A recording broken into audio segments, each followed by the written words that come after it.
Hey, I'm Circle Strafe, and welcome to episode 12 of the Dante's Inferno rundown.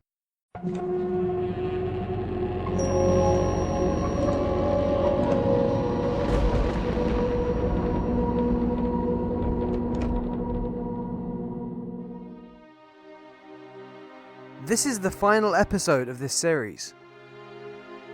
In this episode, we're going to be finishing up in the last circle with the third and fourth ring, ending with our poets face to face with Lucifer himself.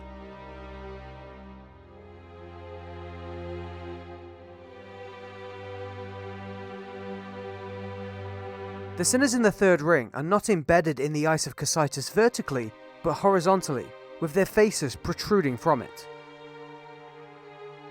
This ring is named Ptolemia, after Ptolemy, son of Abubus and governor of Jericho. Ptolemy murdered all of his guests at a banquet. Ptolemia houses the traitors to one's guests.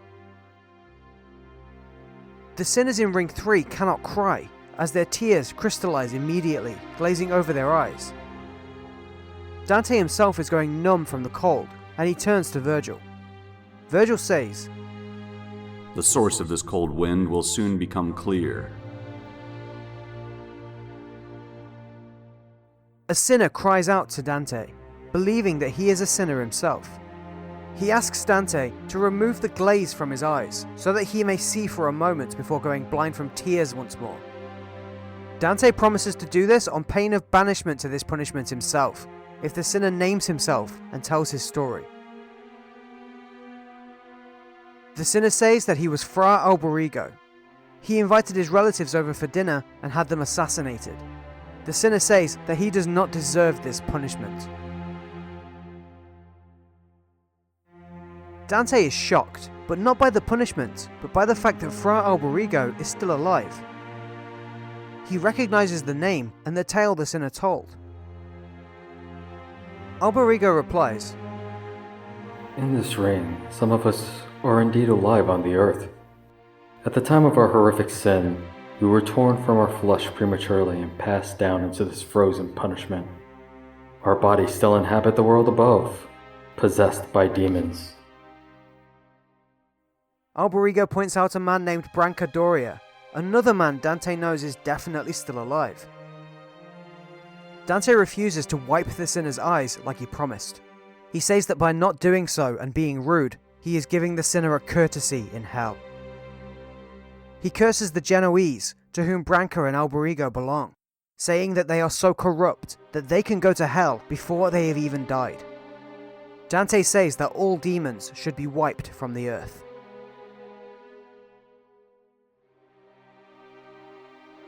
As the two poets head towards the fourth and final ring of the final circle of this inferno, Virgil states, "Vexilla regis, produnt inferni." The banners of the king of hell draw closer. This ring is named Judecca, named for Judas Iscariot, the man who betrayed Jesus. Here are punished the traitors to their benefactors. In this final area of hell, the sinners are fully immersed in ice. The transparent glass-like lake lets them be seen in all of their twisted positions. Virgil tells Dante to look for the source of the cold wind in this final ring. Dante strains to see through the darkness. The wind is so strong now that he has to stand behind Virgil to break some of the air. The mist ahead of our poets clears. Virgil stands up tall and announces, "You must now be brave, Dante, for this is Dis. This is Lucifer. This is the end of our downward path."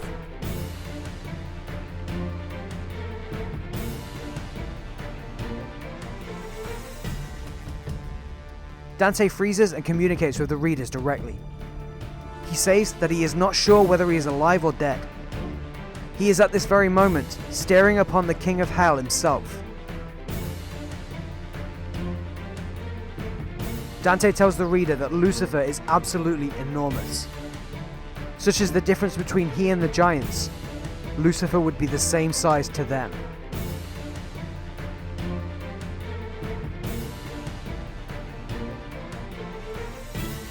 Dante ponders how Lucifer could once have been one of the most beautiful of the angels. He appears grotesque and monstrous, with 3 disgusting heads. Beneath the heads are a pair of bat-like wings, and Dante discerns the source of the great icy wind. The heads are different colours, one red, one black, and one yellow. One head faces forwards, and the other 2 faces over Lucifer's shoulders.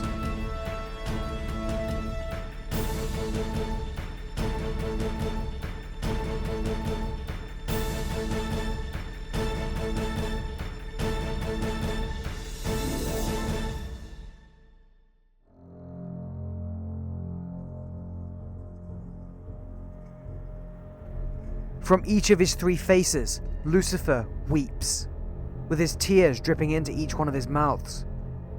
Each mouth chews on the bloody pulp of a treacherous historical figure. In Lucifer's central mouth is a man flayed of skin, screaming in agony. Virgil states that this man is Judas Iscariot, he that betrayed Jesus, and whose name christens this ring.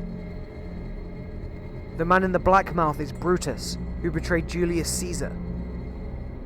Brutus writhes in pain, but does not cry out. The last sinner is Cassius, who also betrayed Caesar. Virgil decides that it is time for them to leave, and that leaving hell will be difficult for both of them. Dante is pulled onto Virgil's back, and Virgil makes a death-defying leap to the back of Lucifer. He starts to climb down Lucifer into the ice. Dante goes wild because he thinks Virgil has finally lost his mind and is taking them further downwards still. Virgil reassures him, telling him that they are attempting to leave hell. As they lower themselves, Virgil uses Lucifer's tufts of hair to climb, narrowly avoiding the King of Hell's gigantic flapping wings. They pass through a hole in the ice below them and continue climbing down. Virgil reaches Lucifer's waist in the ice and cautiously rotates himself so that he is facing downwards. He starts to climb up. The poets have passed the midpoint of the earth and the world has inverted. Virgil says, "Understand this, Dante. When Lucifer crashed into the earth and landed in his prison, he smashed into the southern hemisphere, where we have now entered. The lands of the south retreated from him to the north, leaving a single island behind.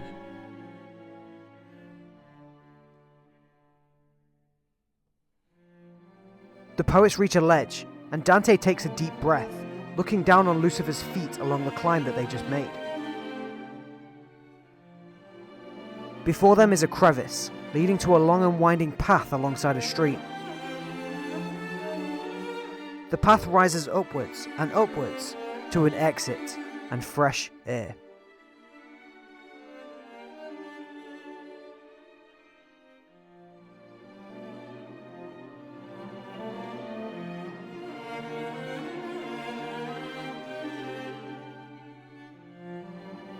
Dante is finally on the surface of the earth once more. He looks up and he sees stars overhead.